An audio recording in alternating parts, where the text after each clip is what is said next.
What's up, guys? Max here. I'm at GDC 2014, and I'm with Nigel Lowrie, who is the head important guy at Devolver Digital. Yes, I am. What are you guys doing? What's up? What's new? We are hunkered down in this bunker of artwork from fans from all our games, meeting with the developers, meeting with people, partners, whatever. We're just outside of GDC. This is completely unofficial, so don't sue us, GDC people. But we're down here in this bunker just having fun with indie developers, and just, you know, we have all this artwork you see behind me from, this is mostly Hotline Miami, this is stuff that we got from the internet. It's very rad. Obvious question, Hotline Miami 2, what's going on there? What's new? We're going to... Where is it? I can't play it. All you have is pictures. I know. This is video. I can't use screenshots. Video's terrible. Screenshots are terrible for video.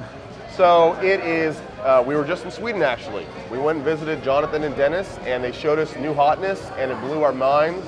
We peed in our pants just a little bit. We flew back here, and we're going to show the new thing off at PAX East actually.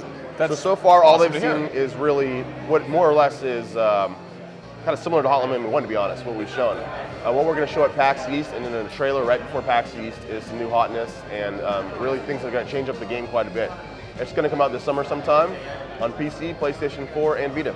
Hell yeah, that's what I like to hear. Yep. You guys just launched Luftrausers, yeah? Yes, on Tuesday. Yeah, in the middle of GDC, when all of us were too busy interviewing people to tweet it out. How's that doing? How's that been?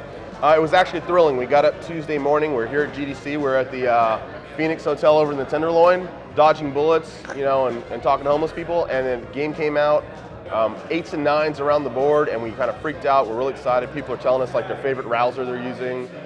It's been 2 years of like long work for Vlambeer and the guys they work with, and it all paid off. It's going really, really well. We're really excited. That's awesome. Yeah. What do you guys have down the pipe? Like what else you've got Hotline Miami 2 at PAX East. What else are you going to be showing off? We've got, I'll tease. Ready? Yeah. Ready? Do it. Look at me. Okay. Broforce is coming out on Steam Early Access later this month. Broforce is fucking amazing. We have Gods Will Be Watching by our friends in Deconstructing in Spain. It's a point-and-click thriller. We took point-and-click adventure, we took the adventure part off and put thriller on it, because we're big in marketing. Always Sometimes Monsters, which is a crazy-ass RPG from our friends at Vagabond Dog. We have Hotline Miami 2, I think you already mentioned. We have a game from the team called Roll 7. They just did Ollie Ollie, which is a skateboarding game. Yeah. We have their next game. We're showing it at Rez and PAX East, so we're really excited about that. We've got a secret project from Crow Team. Can't talk about that. And we've got a game called Titan Souls. It actually was a big winner at Ludum Dare this past time. You have a game called Titan Souls? Yeah. Are you shitting me? Yeah. No, I'm not shitting you. I think I actually. Dark Souls, the best of Titanfall, yeah, together, I think I actually made a joke about that because they came out the same day, and I was like, "Your kids are all playing your Darkfall and Titan Souls." Well, there's a real game called Titan Souls. I got to go back and change a post now. Yeah, sorry. What's that about? You? So it's from a team in England. There's 3 guys, and they actually it was a game jam game, and it blew everybody's pants off, and we were really thrilled about it. So I just emailed them one day and said, "Hey, would you guys want to make this a full game?" They said, "Absolutely," and we signed a contract. So at some point later this year, it's kind of a Zelda-esque top-down thing, but it's like Dark Souls, it's hard as fuck. It's just bosses. So take Zelda, right? Okay. And then take out all the little enemies and just leave the big bad bosses everywhere, and that's what you do. It's it's a little Shadow of the Colossus. Okay, yeah, that's what I was thinking. Exactly. That sounds rad. Yeah, it's gonna be really cool. I love that you're just like so often when I talk to someone about stuff on camera, it's like, this thing you're talking about, can you talk about this thing that you're talking about? But it's with you, it's like, what's up? What's happening? And you list off 7, 8 games. Yeah, we've got a lot going on right now, so we're pretty excited. When I first met you, you were driving a bus around and luring indie devs onto it. You basically were doing a bang bus pitch meeting session. Yeah, the indie bang bus was super awesome. Legally, we probably shouldn't do that anymore because we're like serving drinks on a moving vehicle. But that was good. It was really a lot of fun. The only problem was like the logistics of luring indie developers off the street into a bus became tiresome. So this year we decided to make it one spot and have everyone come here, which has worked out incredibly well, as you'll see. Yeah. And so we've kind of graduated. We've settled down. Okay. That was our youthful time. Yeah. Now we've settled down into a bunker. Now I love this. Last year at E3, you had it sounds like a joke. Like your booth was a bunch of Airstream trailers in a Hooters parking lot. Yeah. This year you have a bunch more Airstream trailers in a Hooters parking lot and then a little bit beyond that. Is that right? Yeah, we thought like what's better than this trailer park next to Hooters would be like a larger trailer park next to Hooters. Yeah. And this time we got I think the full trailer park or the full parking lot because last year was us and a bunch of girls dancing in front of a Ferrari that no one was watching. I don't know if you remember that. It's some company that I won't mention, but literally there was no one there watching these girls dancing in front of a Ferrari. Yeah. And so we decided to just go ahead and buy that whole parking lot and kick their ass out. And so now we're going to have a bunch of trailers there with all those games I did. Yes. Yeah. All right, that's what I like to and hear. barbecue. Barbecue, yes. Yeah. That sounds awesome. Now, for the poor unfortunate souls who probably can't go to E3, Yep. specifically, indie devs out there who might be watching. Yep. How do they get in on this? Because this is the most like casual, laid back, like come on in, say what's up. What's your advice to people out there? I mean, coming in and say what's up, whether it be like in real life or online, is fine. Like we just get emails, tweets, whatever. People will subtweet us saying, "I really wish I could show something in Devolver Digital, but I'm obnoxious and search Devolver Digital on Twitter all the time." And then I see that and go, "Why don't you just email us?" And that's literally how it works. We just find people, developers we work with. We'll say, "Hey, Cactus from Hotline Miami sent me an email today that I have not got a chance to see, but he's like, this is a game you should publish." And Vlambeer introduced us to the guys from Hotline Miami. It's just getting to know people and really like, it's no formal process. It's just email us what you got, and we'll be honest with you whether we can do it or not. It's so fucking cool. Yeah. I'm so happy about that. And you guys were kind of riding the crest of that PS4 indie push that showed up, and we're starting to kind of see the fruits of that labor. Yeah, absolutely. How has that been? Are you stoked as shit on the stuff that Sony's doing? Sony's been really badass. They've been great partners. I think they saw what we were doing and believed in it. And we've been doing this for like 5 years now, and I'd say we were pretty early on and maybe in the indie craze. But we weren't doing it because there was an indie craze. We were doing it because we like these fucking games. And Sony was doing the same thing. So sorry for the overcussing, by the way. And that's fine. You let loose, and I it's will the too. internet, so right, it's okay. Yeah. Fuck yeah. So they've been really supportive. So they came, they saw what we were doing with Hotline Miami. They said, hey, we need to bring this PlayStation thing with Hotline Miami 2, Luftrausers.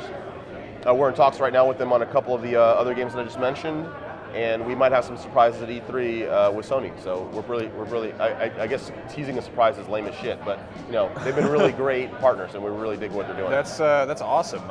We've seen a lot of cross-buy stuff with your titles. Is that going to be a regular thing? Are we going to see that in the future? Yeah. I don't know. I guess this could be a worldwide exclusive.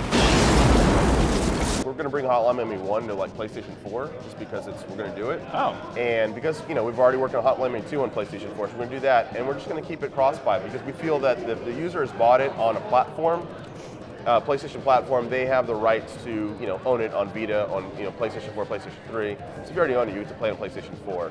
It's different from PC to PlayStation because they're just totally separate environments or whatever.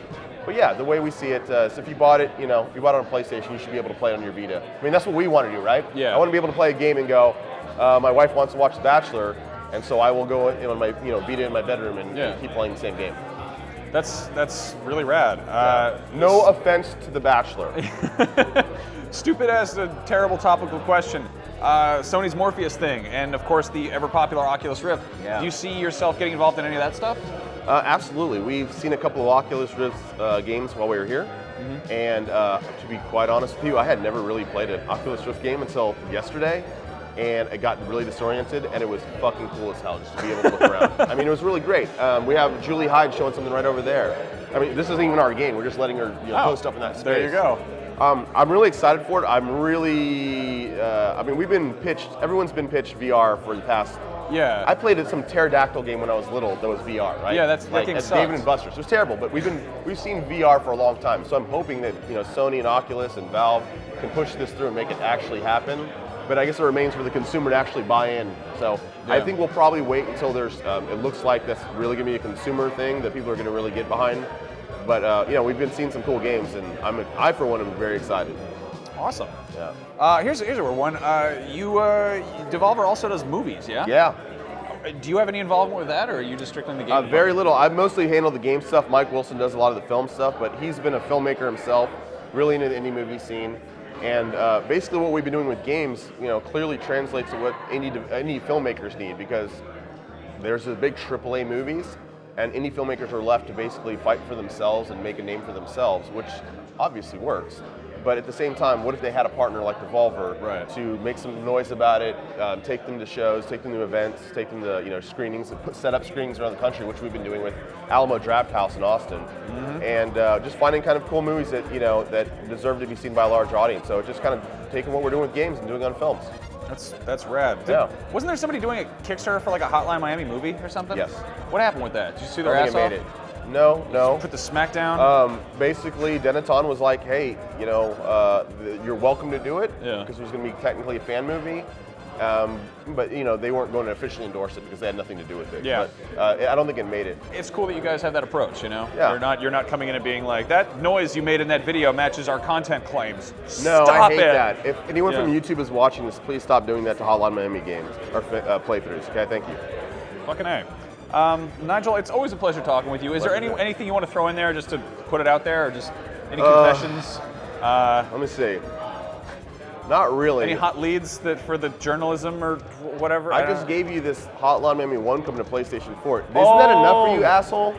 Okay? Is that enough? That's good news. That's a worldwide exclusive. That's good news. Right here. This just happened. All right, it's an exclusive. Hotline Miami 1 is going to be on the PlayStation 4.